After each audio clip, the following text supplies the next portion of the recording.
E aí, como é que você tá firme no propósito? Então vamos lá para o capítulo 5 hoje, onde Deus vai falar que o leproso e o imundo são lançados fora do arraial. A palavra do Senhor diz assim: Disse o Senhor a Moisés: Ordena aos filhos de Israel que lancem para fora do arraial todo leproso, todo o que padece fluxo e todo imundo por ter tocado em algum morto.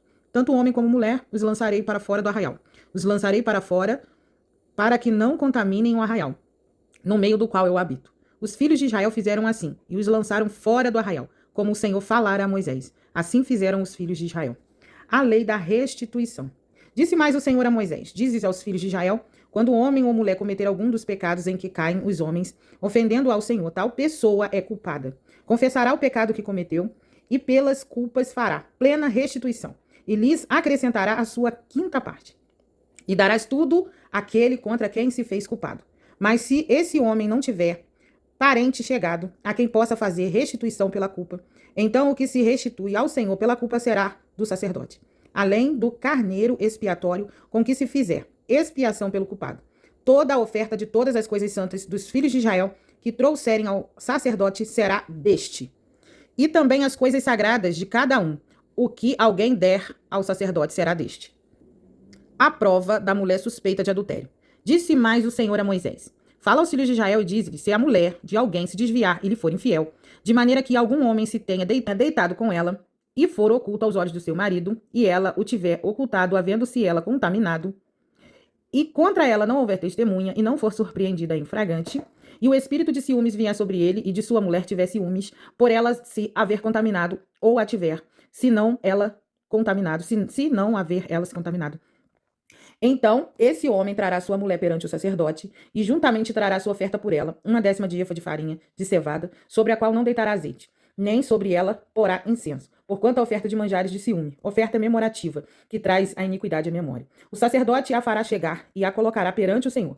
O sacerdote tomará água santa num vaso de barro, também tomará do pó que houver no chão do tabernáculo e o deitará na água. Apresentará a mulher perante o Senhor, e soltará a cabeceira dela. E lhe porás nas mãos a oferta memorativa de manjares, que é a oferta de manjares de ciúme. A água amarga que traz consigo a maldição estará na mão do sacerdote. O sacerdote a conjuntará e lhe dirá: se ninguém contigo se deitou, e se não te desviastes para a imundícia, estando sob o domínio do teu marido, destas água amarga, amaldiçoastes, será livre. Mas se desviastes para sobre o domínio do teu marido, e te contaminastes, e algum homem que não é o teu marido se deitou contigo, então o sacerdote fará que a mulher tome o juramento da maldição, e lhe dirás: o Senhor te ponha por maldição e por praga no meio do teu povo, fazendo-te o Senhor decair a coxa e inchar o ventre.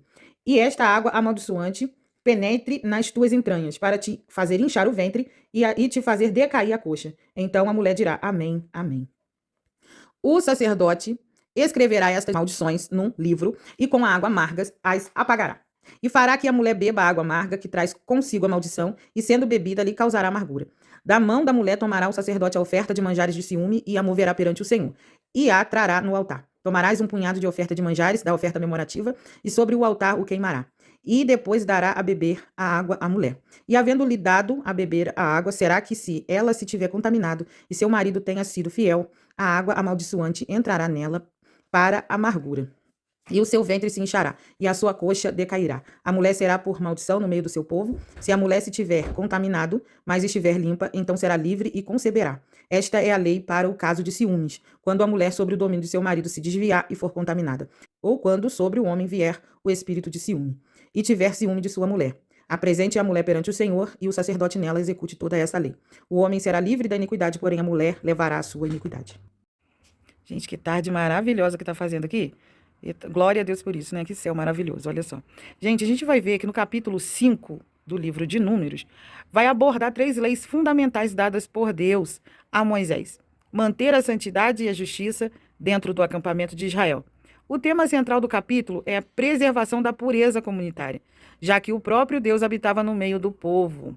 O capítulo vai se dividir claramente em 3 seções principais. 1. A expulsão dos impuros, versículos de 1 a 4.